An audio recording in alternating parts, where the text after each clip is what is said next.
For today's video ay samahan nyo ang inyong auntie dahil kami ay pupunta sa palengke. O ayan, kami kanina sa tricycle at ayan na, nakarating na kami sa palengke. Mamimili kami ng isda.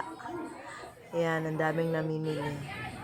So at saka, pagkatapos aming mamili ay kumain naman kami dyan sa my street food. Kasi nag-aya yung anak ko na kumain. Tsaka, masarap din ang mga street food niya na available dyan. Marami silang mga ibinebenta. So, may mga pritong manok, may mga isaw, at iba't iba. So, ganyan talaga pag pupunta kami sa palengke. Dahil minsan ko lang din naman makakasama yung anak ko pag namamalengke. Minsan kasi ako lang talaga mag-isa. So, ayan. Kaya mukhang enjoy na enjoy kaya siya sa pagkain. Kasi minsan lang din naman. So, ayan. Pagkatapos ko naman dyan ay sumaglit ako, bumili ako ng mga gulay kasi andyan na rin tayo sa palengke. Bali, imikot lang ako guys. Kasi dyan talaga ako namimili ng mga gulay. Sariwa yung mga gulay niya at marami siyang ba't ibang klase, may kamatis, talong, ganyan talaga ako pag namimili guys. Talagang tinitingnan ko talaga yung mga gulay, kung hindi pa ba siya lanta, okay pa ba. Kasi sa kamatis dapat hindi masyadong hinog kasi ilalagay ko sa ref yan. Hindi naman lahat yan lulutuin ko. So at least pag nagluto ako ay meron akong makukuha. So hindi na ako araw-araw na lalabas. So ganyan lang palagi guys ang aking routine. Dahil nanay na tayo, dapat talagang magluto ng mga gulay sa mga bata para masanay silang kumain. So, ayan.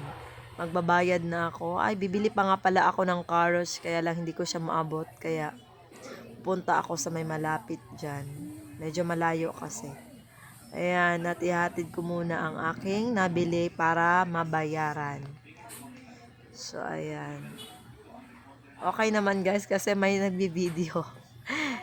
Iba talaga pag kasama ko ang anak ko. Pag hindi ko kasama, mahirap talaga pag ako lang mag-isa. Hindi mo talaga mahawakan yung phone. Ayan, at nakaligtaan ko palang bumili ng lemon. Ayan, kaya kumuha ako. Kasi masarap talaga sa ulam guys pag nilalagyan mo ng lemon. Especially pag nagluluto ako ng itlog, yung mga gisa-gisa ba. So, ayan, at may pinabili nga pala ang aking nanay. Nagpapabili siya ng kamote, kaya dyan naman ako malapit. Sa ano yan? Malapit sa personal collection yan. Yung harap ng radyo natin. May mga gulay kasi at saka ano yan, mga prutas na nagbebenta. At saka kaibigan ko kasi ang may-ari. Kaya dyan ako bumibili. Tsaka mura lang din ang mga gulay niya. Mga prutas pala. Kasi dyan ako bumibili ng prutas, mga kamote. So masarap din at very fresh ang kanyang mga fruits. Dapat sila mga kamote. Yun talagang maganda talaga yung ano, yung pinili natin guys, yung malaki at saka mataba na saging. Naku, iba iniisip nyo. Yun lang naman talaga, oh. Ang sariwa pa ng mga kamote. Ayan, ang ganda talaga ng aking kaibigan. Yan yung owner ng mga prutas. Ayan. So, mamimili pa ako ng kamote, guys. Ayan, yung anak ko nangangawit na sa kaka-video. So, ayan, syempre, pinipili natin yung mga malalaki talagang kamote. Yung matataba.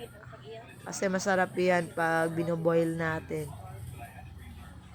Yan talaga. Yun yung mga favorite niyang nanay ko. Yung mga bungang kahoy, yung mga kamote, saging. Kasi hindi man siya masyadong kumakain ng rice. Konti lang yung kinakain niya. Mas more on ganito yung kinakain niya. Or di kaya bread. Hilig siya sa mga ganyan. Ayan. While waiting, ay... As if naman nagpapapicture ako. O, ayan. Malapit na kami sa amin. Ang bilis naman. Naglalakad ako. Iba talaga pag may kasama ka, may anak ka talagang magbubuhat ng mga gamit. O, bread lang talaga ang dinala ko. Siya lahat nagbitbit ng mga mabibigat na bagay. Kagaya ng mga gulay at mga isda. Siya talaga ang nagdadala. At sa kung mga Naku, mauutusan na talaga. Nakakatulong na. So, di gaya ng maliit pa to.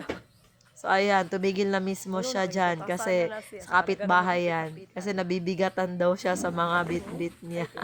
Sa mga dala. Ayan, malapit na kami sa bahay. Nakiagi ra biya sa mong silingan eh. Tiradaan ni ako. Ayan. Ay, pauli na jud ni. Sasara natin yung gate ng kapitbahay. Thank you for watching sa aking vlog. See you again next time. Bye-bye!